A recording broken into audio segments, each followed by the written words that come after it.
Hi guys! Welcome sa aking vlog. Ngayon, kung kayo ay bago sa aking vlog, please consider to subscribe para updated kayo lagi sa mga informative at updated na mga videos ko.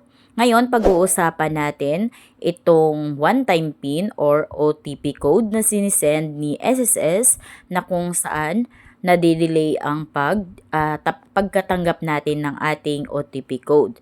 So, ano nga ba ang ating gagawin dito para makapag-login tayo sa ating SSS account? Dahil madami na akong mga nababasang comments sa aking blog na hindi na sila makapag-sign in at kailangan nilang magbayad sa kanilang SSS loan pero nahirapan silang mag-sign in. So, ngayon, ang gagawin ninyo guys pag ganito, so sa akin kasi ganun din, super delay talaga. So, ang tips or technique ko sa inyo, pag mag-login kayo sa inyong SSS account, kailangan na dahil paggabi or araw, maraming nag-open ng kanilang SSS account. So, sabay-sabay tayong nag-open ng ating SSS account. Kaya hindi pa masyadong siguro dahil bago pa yung system ni SSS, kaya nade-delay.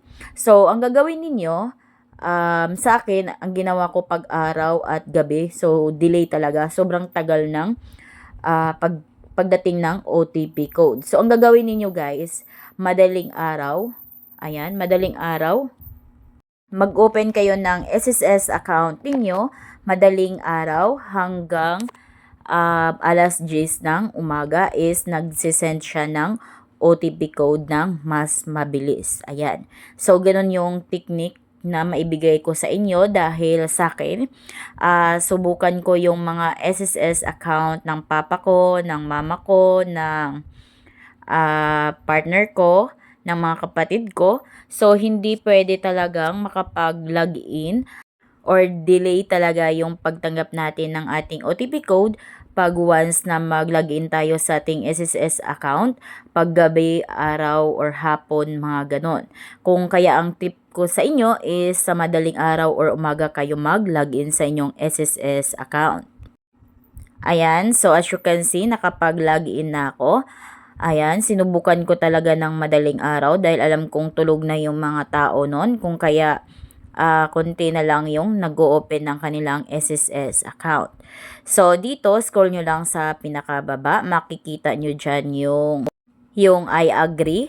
Ayan, so dyan, kailangan mag-agree tayo dyan. Click natin yung I agree.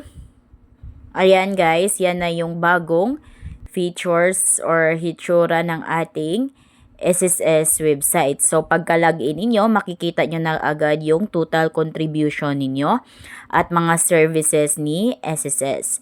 So, ganun lang yung tips or technique ko guys na ma-share sa inyo kung paano ninyo ma-receive yung OTP code ninyo ng mas mabilis. So, thank you for watching!